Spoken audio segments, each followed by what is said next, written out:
ఏ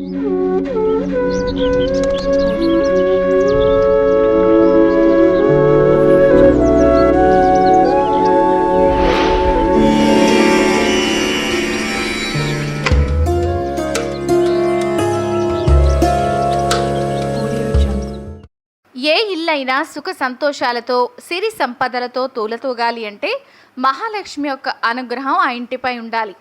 అలా జరగాలంటే ఇల్లు శుభ్రంగా ఉండాలి. ఇల్లు అన్న తర్వాత ప్రతిరోజు మనం శుభ్రంగానే చేస్తాం. అయితే ఇల్లు ఊడ్చిన తర్వాత తడి బట్టతో కూడా మాపు వేస్తాం. ఇలా నిత్యం చేయాలి కూడా. అప్పుడే ఆ ఇంట్లో లక్ష్మి అడుగు. అలాగే శుభ్రం చేసిన తర్వాత చిన్న చిన్న ముగ్గులు వేస్తే కూడా లక్ష్మికి ఇష్టం. అయితే అలా మన ఇంట్లోకి వచ్చిన మహాలక్ష్మిని మన ఇంట్లోనే ఉండిపోయేలా ప్రసన్నం చేసుకోవాలి అంటే ప్రతి సోమవారం, బుధవారం, శుక్రవారం మరియు శనివారం ఈ 4 రోజుల్లో ఇల్లు కడిగిన ముగ్గులు వేస్తే వెంటనే లక్ష్మీదేవి మీ ఇంట్లో స్థిరంగా ఉంటుంది. ఇంటిని శుభ్రపరిచే నీటిలో కూడా కళ్ళుప్పు వేయండి, చిటికెడు పసుపు వేయండి. అలాగే శుక్రవారం నాడు ఇంట్లో పసుపు నీళ్లు జల్లితే కూడా ఇల్లు శుద్ధవుతుంది.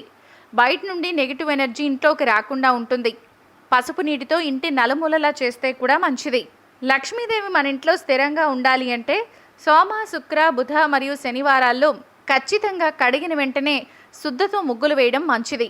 ఇలా చేయడం వల్ల దరిద్రము పోతుంది, ఐశ్వర్యవంతులుగా మారుతారు.